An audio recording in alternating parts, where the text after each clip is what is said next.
vamos falar da nossa segunda complicação, PBE, peritonite bacteriana espontânea. Sempre começando com nossa definição, o que é a peritonite bacteriana espontânea. Gente, na hepato, o nome ajuda demais a gente, vê? A gente vai ter uma peritonite, né, uma inflamação aí, uma infecção, que é bacteriana e é espontânea. Não tem mais o que dizer, a definição está no próprio nome. Então, é uma infecção do líquido acítico que não tem um foco infeccioso intraabdominal. Ela ocorre por uma translocação bacteriana e uma perda da capacidade de opsonização do líquido acítico. Quais são os fatores de risco principais para a gente ter, para o paciente da gente ter uma peritonite bacteriana espontânea? A gente vai ter uma proteína do líquido acítico menor do que 1, que isso dificulta a opsonização. Um paciente que tem infecção do trato urinário, porque isso aí facilita a translocação bacteriana. Um paciente que tem hemorragia digestiva alta, também por translocação bacteriana. Um paciente que já teve PBE. Um paciente que tem uma doença mais grave, que tem uma bilirrubina total acima de 3,2, e um paciente que está internado por qualquer causa. Como é o quadro clínico da peritonite bacteriana espontânea? É muito comum, em torno de 70% dos pacientes vão ter febre, 60% dos pacientes podem ter dor abdominal, pode acontecer encefalopatia, disfunção renal. Resumindo, qualquer piora clínica no seu paciente cirrótico, você precisa parar e lembrar da peritonite bacteriana espontânea. O paciente piorou por qualquer causa, a gente tem que voltar e avaliar se a gente não está diante da peritonite bacteriana espontânea, nossa PBE.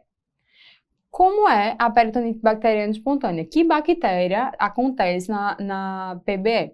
Gente, é importante que são gram-negativos entéricos e a cultura é monomicrobiana. O mais comum de acontecer é a nossa Escherichia coli, responsável por grande maioria dos casos. O diagnóstico definitivo de PBE vai acontecer quando a gente tem um estudo do líquido acítico em que a celularidade tem mais de 250 polimorfos nucleares com uma cultura monomicrobiana. Não custa nada voltar aqui, geralmente a Escherichia coli. E aí, tem algumas situações na literatura que fazem diagnóstico diferencial. Então, vamos aqui para o quadrinho para você entender tudo. Quando a gente tem PBE, a gente tem cultura positiva e polimorfo acima de 250. Existe outra situação que é o que o nome é ascite neutrofílica. De novo, o nome está ajudando você. O que é que a gente tem na ascite neutrofílica? A gente tem uma cultura negativa, mas tem um aumento do polimorfos nucleares, que são neutrófilos, principalmente. Então, a ascite neutrofílica. A ascite neutrofílica, a gente sempre vai tratar igualzinho a PBE. Ela é como se fosse uma PBE que a cultura ainda não positivou, ou que a cultura não teve sensibilidade suficiente. Pensa assim. E a gente tem a terceira situação, que é a bactéria ascite. Na bactéria ascite, a gente tem uma cultura positiva, ou seja, tem bactéria, mas não tem 250 polimorfos nucleares. Então, o tratamento aí vai depender. Se o paciente não tem sintoma, a gente pode repetir em 24, 48 horas, como se a gente estivesse dando uma chance do organismo se defender. Mas se a gente tem sintoma, a gente vai tratar igual a PBE. Então, PBE trata sempre, a ascite neutrofílica vamos tratar sempre, e bactéria ascite vai depender. Se tem sintoma, a gente trata. Se não tem sintoma, podemos repetir com 24, 48 horas. Fica com isso na cabeça. E aí tem outra situação que é um pouquinho diferente da PBE, que é a PBS, peritonite bacteriana secundária, quando a gente aqui tem um foco intraabdominal. Então, o que é que a gente tem aqui? Vamos ter aumento dos polimorfos nucleares acima de 250, uma cultura polimicrobiana, porque aí tem foco infeccioso intraabdominal, normalmente uma víscera oca, uma perfuração intestinal que está ali cheia de bactéria, tá? E aí, nesse caso, a gente sempre tem que avaliar o foco abdominal, o foco intraabdominal. E é muito comum, principalmente no paciente cirrótico, isso ser um acidente de punção. A gente foi fazer uma paracentese, inadvertidamente foi perfurado, fez uma lesão de víscera oca e isso se transformou numa peritonite bacteriana secundária. O que é que sugere pra gente? Outras coisas que sugerem a PBS. A gente já falou do aumento dos polimorfos nucleares, mas quando a gente vai ter 2, pelo menos, desses 3. Uma glicose menor que 50, que as bactérias vão consumir glicose. Um aumento do DHL acima do limite superior da normalidade do sangue. E a proteína total acima de 1. Outras coisas que podem sugerir quando tem um CE aumentado, mas o CE é bem inespecífico, ele pode aumentar por várias causas. E quando tem um aumento da fosfatase alcalina acima de 240, que também é bem inespecífico. Falando agora um pouquinho do tratamento, o tratamento de escolha é feito com cefalosporina de terceira geração, é o tratamento padrão ouro, mas a gente também pode usar outros antibióticos, como quinolona, amoxicilina com clavulato, por exemplo.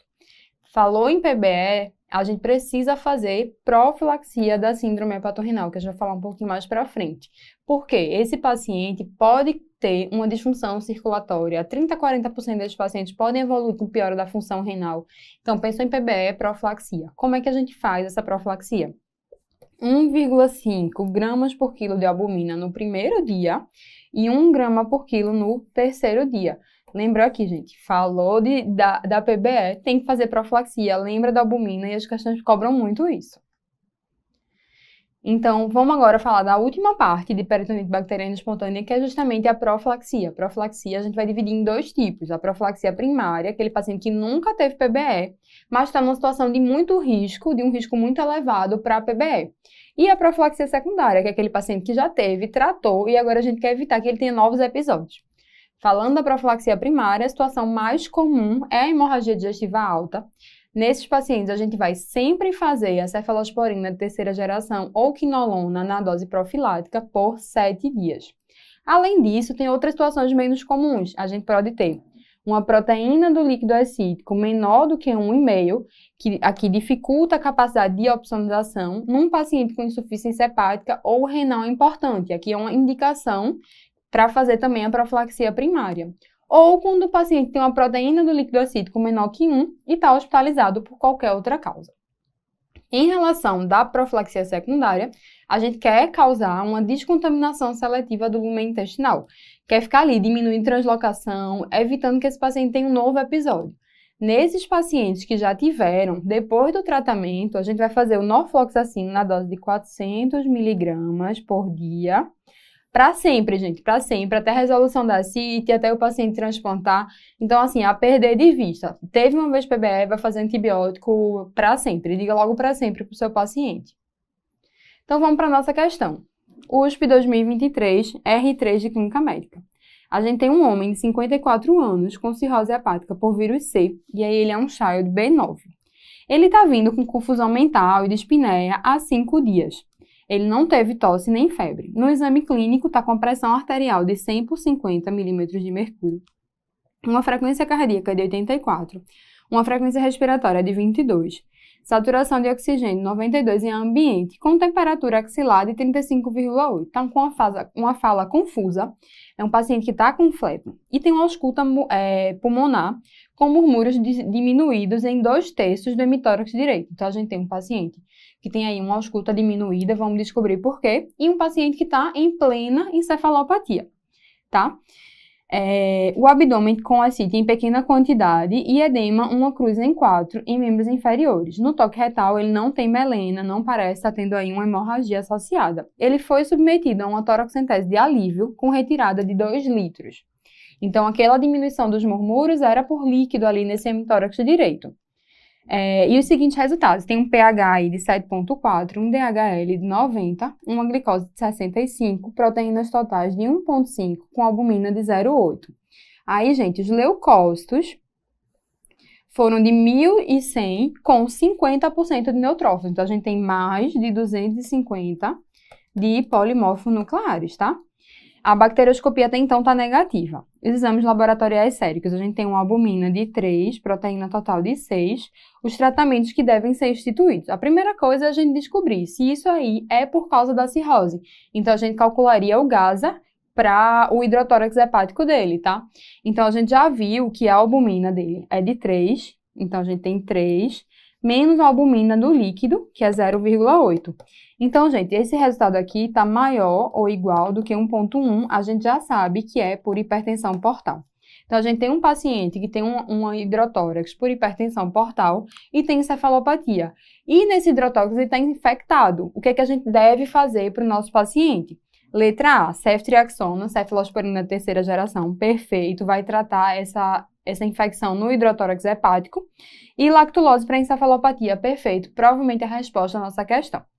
Letra B, lactulose sim, furosemida não, a gente nunca deve iniciar o diurético na vigência de infecção. A letra C está errada pelo mesmo motivo, ele está trazendo para a gente furosemida e espironolactona. E a letra D também está trazendo espironolactona. Então, resposta da questão, letra A.